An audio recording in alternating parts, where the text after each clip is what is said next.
selamat datang di channel aku Fajar di Jerman. Terus Stella ada di sini, masih di sini nih, belum pulang. Nggak mau pulang. Nggak mau pulang. Tadi habis bikin podcast bareng Stella kan. By the way, I got this one. Dia habis dari Indonesia kemarin, Desember ya. Berapa lama? 10 hari demi Lumayan lah. Natalan doang. Demi Natal. Dengan schedule yang sibuk, ya itu oke sih. Itu 10 oke hari. banget sih. Ya. Dia kasih oleh-oleh dari Indonesia. Ada kue. Nggak bakal dilihatin. Yaudah. Udah dilihatin. Ya gimana sih? Oh enggak deh. Anaknya pelin-pelan. Labil ya. Labil.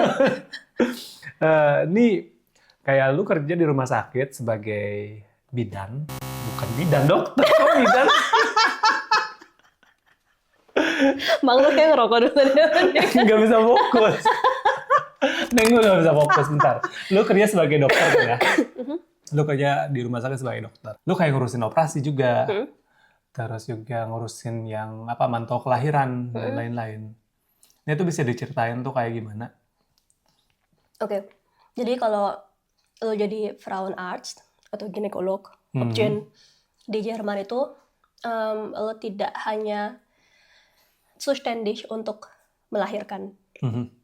Jadi nggak cuma sesar atau lahiran biasa, tapi semua yang berhubungan dengan organ kewanitaan itu jadi tanggung jawab lo.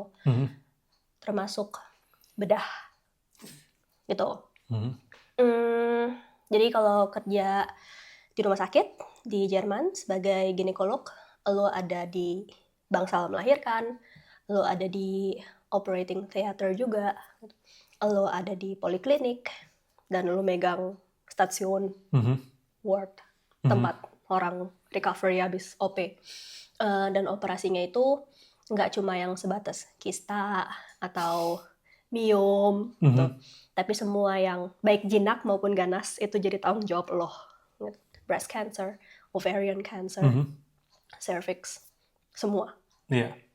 Kalau dihitung-hitung, ketika lu mulai karir di sini gitu ya, sampai sekarang berapa operasi yang pernah lu lakuin? Wah, gue nggak bisa ngitung karena yang pertama banyak, yang kedua untuk jadi spesialis di Jerman, lo harus ngisi logbook. Jadi minimal requirement yang harus lo punya untuk dibilang pantas jadi spesialis. Gitu. Kalau menurut minimal requirement ini, lo ada jumlah tertentu untuk setiap operasi yang harus sudah lo lakukan. Realitanya sih biasanya lo lebih dari itu, karena at some point you stop counting. Terus apalagi begitu lo tahu, oh ini cuma butuh 100-nya udah tercapai, udah lu berhenti lagi, nggak ngitung habis itu. Nggak dihitung gitu. Ya bener, soalnya udah ini masuk kota kan. Terus ya katakanlah setiap tahun lo dapet jatah at least setengah tahun di OP setiap hari. Setiap hari itu? Dan itu selalu ada operasi hampir setiap hari? Setiap hari pasti. Kalau lo dapet jatahnya di OP, lo operasi setiap hari. Gitu. Atau kalau jenis operasinya terlalu complicated, lo assisting. Gitu. Tapi kan at some point lo jadi the one who is doing that. Benar, gitu ya. benar. Katakanlah 6 bulan, kali 30, 180 hari dalam setahun. Bohong. Weekend ada juga. Berarti 130 katakanlah gitu. Kalau 50 harinya gue potong buat tanah dienst, weekend, bla bla bla. 130 hari kali 5. Terus perharinya OP-nya katakanlah minimal ada 5. Main banyak juga ya? Banyak. Damn. Dan itu tidak termasuk cesarean, Kaiserschnitt. Karena Kaiserschnitt nggak lo lakukan di OP, gitu, tapi lo hitungnya pas lo bagian rotiran ke bagian Kreissaal. Menarik. Kalau misalkan sehari tadi dibilang berapa, 5 kali ya? At least 5 gitu. Lu gimana gitu? Lu apanya? Overcome itu, lumayan banyak juga sih. Lumayan. Gua gitu. Ya pasti kalau lo lagi rotiran ke OP, lo nggak makan. Nah, itu udah pasti. Minum ya cukupnya, karena kalau nggak ntar lo pengen pipis terus. Makan itu sekunder jadinya. Sedih banget. Cuma kalau lo tahu lo lagi rotiran ke OP itu biasanya yang gue lakukan adalah gue bawa protein shake, bukan karena gue pengen kurus, tapi ya udah gue pengen kurus juga, tapi at least lu makan, lu minum sesuatu. Soalnya penting juga buat konsentrasi kan. Apalagi itu jeda waktu dari operasi 1 ke 2 itu berapa lama? Lu ada pause berapa 10 lama? 10 menit, 15 menit. Tergantung si reinigungskraftnya perlu berapa lama yang untuk membersihin. bersihinnya itu. Iya. Kan harus, salnya kan harus dibersihin. Iya. Dan kalau mereka ditelepon langsung datang, biasanya sih dalam 10 menit beres. Terus lo bisa mulai dengan pasien berikutnya. Tapi kalau misalnya pasiennya nggak bangun-bangun, atau si cleaning service yang nggak datang-datang, itu jadi lebih lama. Dan biasanya kayak gitu-gitu tuh yang ngasih gue kesempatan untuk, yaudah gue keluar dulu ya makan, gitu. Ntar lo telepon. Gitu. Manfaatin, bener. Kalau diingat pertama kali pengalaman lo ketika ngelakuin operasi, gimana tuh perasaan lo? Tegang. Kalau berdarah gimana? Namanya OP ya pasti berdarah lah ya gitu. Cuma lu nggak bisa nggak mikir gitu. Kalau salah potong gimana? Lu nggak bisa juga nggak mikir kayak gitu. Bener. Sisanya sih operasi pertama gue itu kalau gue nggak salah benjolan di payudara gitulah. Gue cuma satu-satunya doa yang gue ucapkan adalah supaya payudaranya setelah OP tetap bagus bentuknya. Udah gitu doang.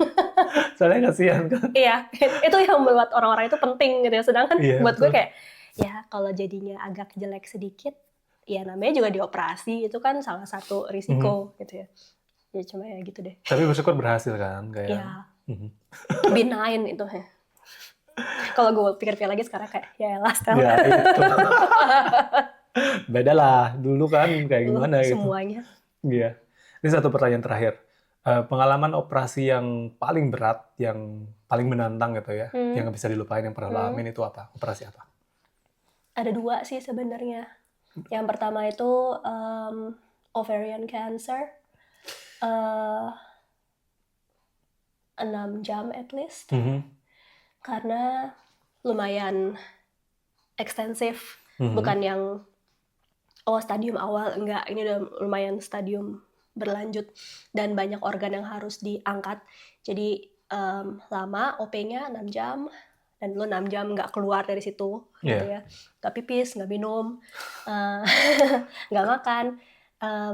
Kemungkinan lo keluar itu begitu, misalnya kita kerja sama chirurg dan dia yang operasi, yaudah kita uptraitan gitu.